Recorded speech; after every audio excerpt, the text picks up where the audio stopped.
And I can tell you, I'm just lucky to go first so that I won't look bad in comparison to something that's already come. So thank you all as well for making it here. I know some of you flew into like horrendous weather yesterday, but the rain has stopped, the sun is coming up, and for that reason, as well as the speakers who are going to come after me, the morning's just going to get better and better. So the road to clinical trials. Allison used the term clinical trial readiness that we thought about as a title. I think it's a little nebulous, it's a little jingoistic, so we settled on the road to clinical trials, which is also nebulous, but not quite as jingoistic. But honestly, as I started to put this talk together, I realized, okay, that title's wrong, because at least we should be pluralizing it. The roads to clinical trials, because there are actually like a lot of things that need to happen before we can construct a good clinical trial. You're going to be hearing a lot more about this, I think, especially from Dr. Veenstra van der Wiel right after me. But we need to figure out, like whether it's a drug or a gene therapy, we need to figure out manufacturing, we need to do animal testing to make sure there are no like horrendous toxicities, even if that looks good. Something could pop up in an early trial, a phase 1, a phase 2 trial. Delivery is a big issue. For those of you who are not acquainted, there are big problems. There are potentially big hurdles in delivery, whether you're talking about a pill, so-called small molecule drug. Some of them just aren't absorbed very well. If you have a child who's taking Lyrica or Neurontin, your child is unfortunately taking like a horse pill. You're taking like a whole gram, whereas other drugs you might just take like 5 milligrams because Lyrica is like so poorly absorbed. Delivery of gene therapies is a big question that the field is facing. How are you going to get that gene into every part of the brain that matters? So there are issues there. You need to have sites who are well trained on this. And I think Dr. Veenstra van der Wiel is going to talk a little bit more about that. How you really, the expertise that's really needed to run a study in the best possible way.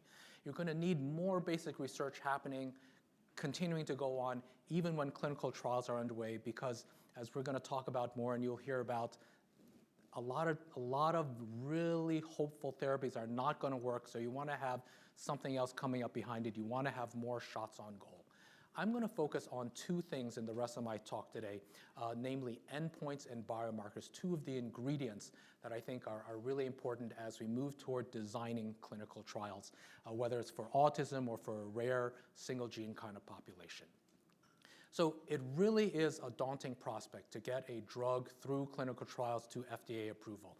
We're not going to go through all of these numbers, but if you just look at the last column, phase 1 studies, which are the first time a drug, gene, whatever, is administered to a person.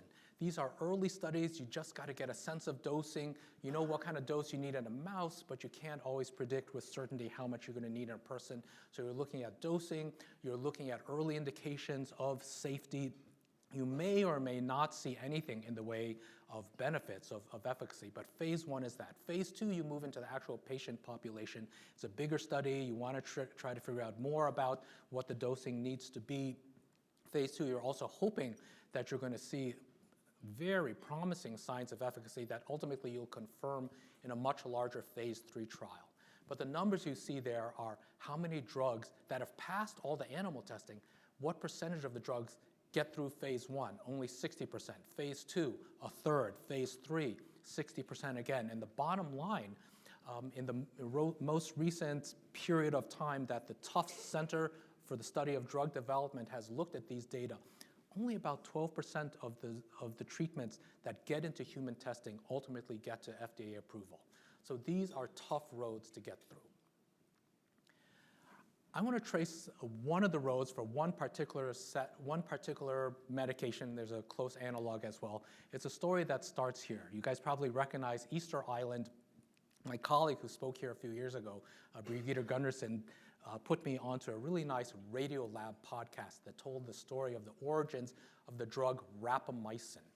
The indigenous Polynesian name for Easter Island is Rapa Nui, and so the drug rapamycin is from a bacteria that was growing in the soil there on Rapa Nui. Rapamycin turns out to be an inhibitor of an important enzyme in cell growth. The enzyme is called mTOR, M-T-O-R. And I'm not going to go through tuberous sclerosis, a single gene disorder. There are actually 2 genes that can cause it, but if there's a variant that is pathogenic in either of those genes, you get tuberous sclerosis. Multiple systems of your body are affected. It causes some degree of cognitive impairment. It can often cause autism. Dr. Shefali Jesta, who you're going to hear from, is a real expert, really experienced in tuberous sclerosis. Scientists have figured out that mTOR is a critical enzyme for tuberous sclerosis. And so when they figured it out, they said, okay, if we can inhibit mTOR, maybe that'll help. So there's been a whole series of experiments looking at all sorts of problems in tuberous sclerosis. There are skin growths, angiofibromas. There are tumors in the brain. They have a funny name. They're called SAGAs, subependymal giant cell astrocytomas. Seizures are a problem in tuberous sclerosis. Really nice trials were run for all of these indications. And you know what? The basic science was right. Success. FDA approval for angiofibromas, FDA approval for the brain tumors, FDA approvals for helping with the seizures. Great, like clearly we have identified the mechanism, we have identified the problem, and we have a solution. So what about the cognitive stuff? What about the behavioral stuff? What about the autistic symptoms? Well, we also found, and this is another study, that treating with rapamycin in kids with tuberous sclerosis, it helps make the brain connectivity, the white matter in the brain, look more typical, and that's what the last illustration was. So a lot of hope. This is a mechanism we know makes a difference. It's got to help the cognition and behavior, right? Have not been able to prove it, despite the best efforts of some great clinicians, great neurologists around the world, from Boston to Cincinnati to South Africa. Don't read this slide, I'm just showing you. They looked at 35 different cognitive and behavioral endpoints in a treatment study using either rapamycin or a closely related analog. I'm sorry, I don't remember which. Only 2 of the endpoints showed statistically significant finding, and on one of them, placebo was better. And these endpoints, one of them had a particularly funny name. It's actually called Stockings of Cambridge, whatever that means. It's very similar to Tower of Hanoi, if that clarifies things at all. So maybe the drug doesn't work. Maybe it just doesn't work for the cognition and behavior. Maybe you need to treat earlier than they did in this study, which was age 6 to 12. And they're following up on that particular hypothesis. Maybe these endpoints just didn't fit the population. Maybe they're not good measures for the difference in cognition and behavior that rapamycin is making. And in fact, these are kind of silly endpoints. FDA doesn't care if you do better on Stockings of Cambridge or Tower of Hanoi. FDA wants to know that you're actually like feeling better, like pain or depression, or that you're actually functioning better, like better ambulation, better walking for someone who has muscular dystrophy, or you're surviving, whereas the untreated disease would lead to a problem there. So those were funny endpoints to begin with. But maybe there's an issue with fit. If you consider language, for an instance, there's a really widely used clinical tool. School psychologists, speech pathologists use it all the time. Clinical evaluation of language fundamentals, the SELF. And it's good for evaluating language from somewhere around 5 years up into the teenage and early adult years. But if you're talking about a population where language abilities are much lower than that, then you wouldn't use that measure. Maybe you would use the preschool language scale, the PLS, which is good from 0 to 5. Well, we know that there are some kids with profound autism, with single gene disorders, whose language is really, really at an early developmental stage, and even the PLS doesn't quite fit. So that's why it's really important to sometimes you will need to develop new endpoints like the ORCA, this observer-reported communication ability, which the Angelman community, believe it or not, with a grant from the FDA, is in the process of developing, looking very promising to measure those early stages of language development where it fits the population under study. Another issue, and I'm taking a lot longer to go through these slides than I thought, so I'll be relatively brief. You need a measure that is repeatable, that shows the same result each time you administer it. Otherwise, you're just going to get a lot of noise, and it's going to be hard to see the signal from the drug effect through all that noise. I'm not a carpenter, but I know carpenters talking about measure twice, cut once. Those 2 measurements need to come out the same, otherwise don't cut at all, don't run the trial at all if you don't have a reliable measure. Whether you do give it twice to the same person, same clinician administering, or if you have 2 different clinicians administering it. I'm not going to go through the numbers here, but just to say all of the endpoints that we have are imperfect in this regard. And in comparison, on the bottom line, I have hemoglobin H1C. When you're developing a new drug for diabetes, the task is made a lot easier because you can measure hemoglobin A1C, which is the endpoint, so precisely, so repeatedly with the same result. You can have one lab technician start the test, walk out, and have her colleague come in and finish up the test. You're still going to get the same result. And that just makes proving the value of the treatment so much easier.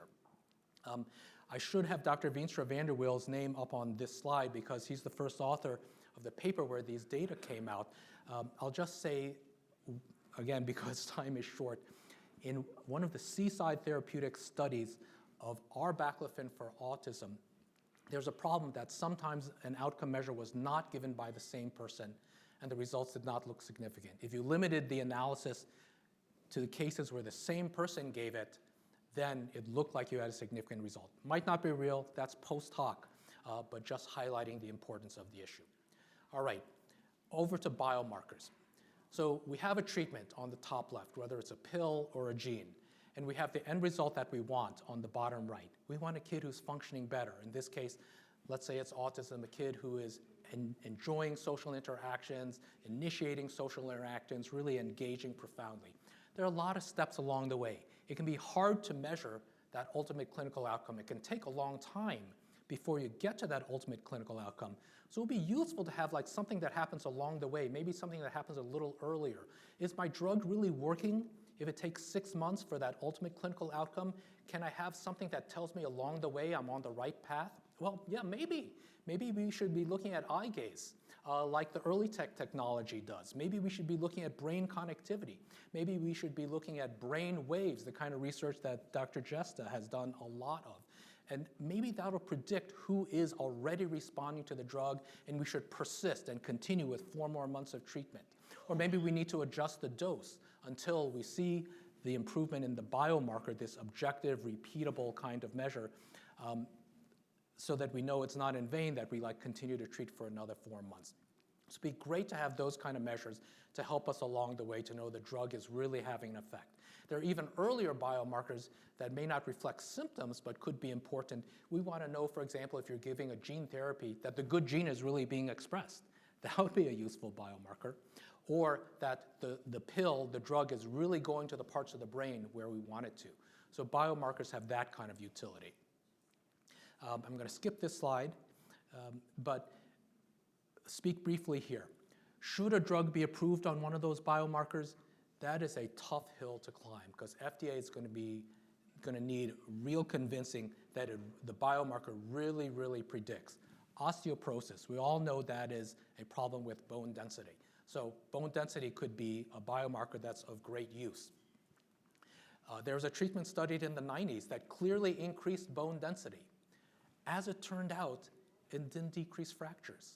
And that's the true bottom line that FDA was looking for. So that kind of biomarker, what we called a surrogate endpoint, that's just a tough row to hoe. We can hope we'll have that kind of thing, but don't count on it anytime real soon. So the road to clinical trials, a lot of steps along the way. I think I should end soon because I'm going way over time. So one last slide and one last comment. First of all, when I was talking about mTOR and tuberous sclerosis, I just want to say that mTOR is potentially important in many other conditions besides tuberous sclerosis. And in the audience today, we have Dr. Manny DeCicco-Bloom, who's the senior author of a paper that just came out and was highlighted in thetransmitter.org, a newsletter that comes out of the Simons Foundation, about the potential importance of mTOR for autism more broadly, not just in tuberous sclerosis. Last word, natural history studies. I realized recently that a lot of people don't even understand what a natural history study is. Basically, it's like, what happens without any treatment? If we just let nature take its course, what happens? These are especially valuable in the rare populations because we just don't know enough about these rare populations because the numbers are so low. Are there other systems besides the brain that are affected? What is the usual rate of progress in the untreated condition? What assessments work? What assessments are clinically meaningful, fit and are reliable, are sensitive to changes, potentially scalable so that we could administer them to a lot of people relatively easily? Natural history studies are a place we can potentially identify and validate biomarkers, provide experience to sites, to the family participants as well, and then grade out, because this is usually not going to happen. Could we gather data that is so solid about the natural history that eventually the treatment study doesn't have to be placebo-controlled?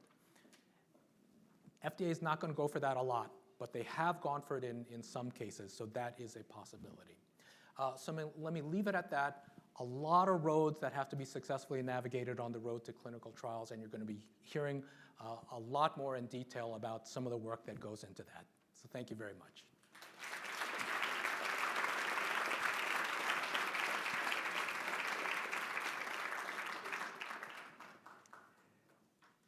Questions, please.